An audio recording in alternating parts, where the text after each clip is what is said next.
అందరికీ నమస్కారం. Welcome to it's you TV. ప్రస్తుతం మనతో పాటు ఉన్నారు ఆధ్యాత్మికవేత్త, జ్యోతిష్య పండితులు దేవుళ్లపల్లి బాలచంద్ర శర్మ గారు. వారితో మాట్లాడి 2026 శ్రీ పరాభవన సంవత్సరంలో ద్వాదశ రాశుల వారికి ఏ విధంగా ఉందో తెలుసుకుందాం. అలాగే ఎటువంటి పరిహారాలు పాటించాలో గురువుగారిని అడిగి తెలుసుకుందాం. నమస్తే గురువుగారు. నమస్కారం అండి. గురువుగారు, 2026 శ్రీ పరాభవన సంవత్సరంలో కన్యా రాశికి ఏ విధంగా ఉంది గురువుగారు? శ్రీమాత్రే నమః, శ్రీ గురుభ్యో నమః. కన్యారాశి వారికి సంబంధించి ఆదాయం 8, వ్యయం 11, రాజ్యపూజ్యం 3, అవమానం కూడా 3. ఈ సంవత్సరం వీరు కష్టే ఫలి అనేటువంటిది వీరికి బాగా వర్తిస్తుంది. బాగా కృషి చేస్తారు. వీరికి ఒక క్రమశిక్షణతో కూడినటువంటి సంవత్సరం ఏదైనా ఉంది అంటే ఈ సంవత్సరం కింద మనం పరిగణలోకి తీసుకోవచ్చు. ఆర్థిక ఫలితాలు పెరుగుతాయి. ఆదాయపరంగా నెమ్మదిగా స్థిరంగా పెరుగుతాయి. ఫ్రీలాన్సింగ్ సంబంధించి అలాగే టెక్నికల్ రంగానికి సంబంధించి కూడా ఆదాయపరంగా చాలా అద్భుతంగా ఉంటుంది. సేవింగ్స్ పరంగా కూడా వీరికి అనుకున్న దానికంటే ఎక్కువగానే సేవింగ్స్లో కూడా ఉంటారు. కాకపోతే ఈ సంవత్సరం వీరు డబ్బు లేదు అన్నారు అని అంటే ఉంది అని అర్థం. అంటే దాచుకోవాలి, తొందరపడి ఎవరికి ఇవ్వద్దు అనేటువంటి ధోరణిలో మంచి ఉద్దేశంతో ధనాన్ని దాచుకుంటూ ఉంటారు. అలాగే మెడికల్ ఖర్చులు, చిన్న చిన్న అవసరాల రీత్యా అవి కాస్త డబ్బు ఖర్చు పెట్టే అవకాశం ఎక్కువగా ఉంది.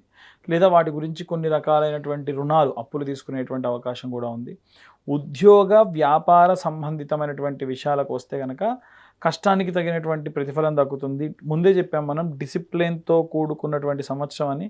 వీరెంత డిసిప్లిన్గా ఉంటారో అంత తొందరగా వీరికి ప్రమోషన్స్ కూడా వస్తాయి.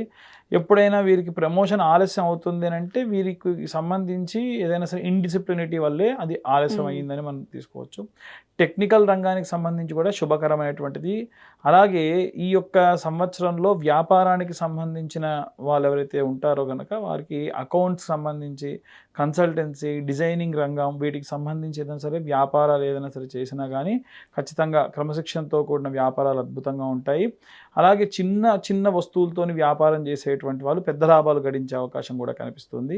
విద్యార్థులు ఎవరైతే ఉంటారో మెడికల్ కానీ, ఏదైనా రీసెర్చ్ అండ్ డెవలప్మెంట్ కానీ, లేకుంటే ఏదైనా సాంకేతిక డిపార్ట్మెంట్లు అంటే కొంచెం ఏదైనా సరే బ్యాక్ ఎండ్లో వర్క్ చేసే వాళ్ళు ఉంటారు, ఎక్కువ టెక్నికల్ పర్సన్స్, వాటికి సంబంధించి కానీ, ఇంజనీర్లు, అలాగే అనెస్థీషియన్స్, అలాగే కొన్ని రకాలైనటువంటి బ్యాంకింగ్ ఎగ్జామ్స్లో కూడా ఏంటంటే టెక్నికల్ పరంగా వర్క్ చదువుతూ ఉంటారు. కొన్ని రకాల సాఫ్ట్వేర్ అప్డేట్స్ చేస్తూ ఉంటారు. వీటికి సంబంధించి మంచి అద్భుతంగా ఉంటుంది. అలాగే ఈ సంవత్సరం గృహిణులు ఎవరైతే ఉంటారో కనుక వారికి సంబంధించి ఆరోగ్యం పట్ల శ్రద్ధ అవసరము. అలాగే వీరు నిర్వహించేటువంటి పనులలో నైపుణ్యంతో కూడినటువంటి పనులన్నీ కూడా సమర్థవంతంగా ముందుకు తీసుకెళ్తూ ఉంటారు. అలాగే సేవింగ్స్ వీరు ఈ రాశిలో ఉన్నవారు కనుక సేవింగ్స్ చేస్తే చాలా అద్భుతమైనటువంటి రిజల్ట్స్ అనేది వస్తాయి. కొంతమంది చేయి కూడా ఉంటుంది. వారి చేతితో డబ్బులు దాయడం వల్ల ఖచ్చితంగా మంచి రిజల్ట్ అనేది వస్తుంది. అలాగే ఏవైనా సరే టైనీ ఆర్ట్స్ ఉంటాయి కదా, చేతి వృత్తులు చేసేటువంటి టైనీ ఆర్ట్స్, చిన్న చిన్న వస్తువులు తయారు చేస్తారు. వాటికి సంబంధించి కూడా అద్భుతంగా రాణించేటువంటి కాలం ఇది. అలాగే టైలరింగ్ రంగాల్లో పనిచేసే వాళ్ళు కూడా చేతి వృత్తుల కింద పరిగణలోకి తీసుకోవచ్చు. టైలరింగ్, మెకానిక్ పనులు, హస్తకళలు, ఇవన్నీ కూడా వీరికి లాభంలోనే ఉంటారు వీరందరూ కూడా. అలాగే రాజకీయ నాయకులు ఎవరైతే ఉంటారో స్టాటిస్టిక్స్తో కూడినటువంటి వ్యూహంతో చేసేటువంటి, ప్లానింగ్తో చేసేటువంటి ఏవైతే పనులు ఉంటాయో అద్భుతమైనటువంటి రిజల్ట్స్ ఇస్తాయి. అలాగే మౌనంగా పని చేస్తారు. పని చేసిన తర్వాతకి వీళ్ళ పని గురించి అందరూ మాట్లాడుకుంటారు ఈ సంవత్సరం. కళారంగాలకు సంబంధించిన విషయానికి వస్తే విజువల్ ఎఫెక్ట్స్ డిపార్ట్మెంట్లో ఉన్న వాళ్ళు కానివ్వండి, ఎడిటింగ్ డిపార్ట్మెంట్లో ఉన్నటువంటి వాళ్ళు కానివ్వండి, సౌండ్ ఇంజనీర్స్ కానివ్వండి, అలాగే టెక్నికల్ సపోర్ట్ మూవీకి ఇచ్చేటువంటి వాళ్ళు కానివ్వండి, వీరందరికీ కూడా ఏంటంటే కెమెరా మ్యాన్లు, ఆర్ట్ వర్క్స్ చేసేవాళ్ళు, వీళ్ళందరికీ కూడా చాలా అద్భుతమైనటువంటి కాలంగా గోచరిస్తూ ఉంది. ముఖ్యంగా సినీ రాజకీయ రంగాల వారు అమ్మవారికి సంబంధించి చండీ హోమాలు ఎక్కడైనా జరిగితే కనుక వీరంతటి వీరు వ్యక్తిగతంగా వెళ్ళి పర్సనల్గా పార్టిసిపేట్ చేయడం అనేటువంటిది మంచి రిజల్ట్స్ ఇస్తుంది. వైవాహిక జీవితానికి సంబంధించిన విషయానికి వస్తే ప్రథమార్థం కంటే కూడా ద్వితీయార్థంలో వివాహం తొందరగా అంటే ప్రథమార్థంలో ప్రయత్నాలు చేస్తారు. ఆగస్టు, సెప్టెంబర్ ప్రాంతం తర్వాతకి వివాహం అయ్యేటువంటి అవకాశం ఉంది. సో ఆలస్యంగానే ఈ సంవత్సరం వివాహం జరుగుతుంది. వీరి వివాహానికి సంబంధించి తీసుకునే నిర్ణయాల్లో కొన్ని అపార్థాలు కూడా దారి తీసుకుంటాయి. అందుకని కూడా ఆలస్యం అయ్యే ఛాన్సెస్ ఉంది. అంటే అయ్యో మీరు అలా అనుకున్నామండి, తర్వాతకి ఎంక్వైరీ చేస్తే మంచారం తెలిసింది అని చెప్తూ ఉంటారు. ఈ సంవత్సరంలో ప్రథమార్థం కంటే ద్వితీయార్థము వైవాహిక జీవితము, వివాహం చేసుకునే వాళ్ళందరూ కూడా అద్భుతంగా ఉంటుంది. అలాగే సంతానానికి సంబంధించిన విషయానికి కూడా ఏంటంటే పిల్లలు చదువులో శ్రద్ధ వహించాలి. అలాగే మెడికల్, టెక్నికల్ పరమైనటువంటి వాటిలో పిల్లలు పోటీ పరీక్షల్లో కూడా అద్భుతంగా రాణిస్తారు. వీటితో పాటు ఆరోగ్యపరమైనటువంటి విషయానికి వస్తే కడుపు సంబంధితమైనటువంటి అపెండిసైటిస్ ఆపరేషన్ లాంటివి జరిగే అవకాశం ఉంటుంది. చాలా జాగ్రత్తగా ఉండాలి. ఏదైనా సరే అసిడికల్ పదార్థాలు తినడం వల్ల జీర్ణకోశానికి సంబంధించి ఇబ్బందులు కూడా జరిగే అవకాశం ఎక్కువగా కనిపిస్తుంది. చర్మ సమస్యలు కూడా పెరిగే అవకాశం ఉంటుంది. ఎందుకంటే వీలైనంత వరకు కూడా డస్ట్ ఎలర్జీస్, అలాగే చర్మ సంబంధిత ఇబ్బందులు ఎక్కువ కూడా ఈ రాశి వారికి గోచరించే అవకాశం ఉంది. చాలా జాగ్రత్త వహించాలి. ఒత్తిడి పెరుగుతుంది. వీరు చేసేటువంటి పనుల వల్ల ఒత్తిడి వల్ల కూడా ఆరోగ్యం దెబ్బతినే అవకాశం కనిపిస్తుంది. పులుపు పదార్థాలు తినకుండా ఉంటే మంచిది. అలాగే ఎక్కువ టీ, కాఫీలు తీసుకోవడం కూడా మానేయడం మంచిది. అలాగే తేలికపాటి ఆహారాన్ని ఎక్కువగా స్ప్రౌట్స్ లాంటివి తీసుకోవడం కూడా వీరికి ఈ సంవత్సరం మంచి యోగ్యంగా ఉంటుంది. కన్యా రాశి వారికి సంబంధించి గోచార రీత్యా సప్తమంలో శనిగ్రహ సంచారం అంత ఏమీ మంచి రిజల్ట్ ఇవ్వదు.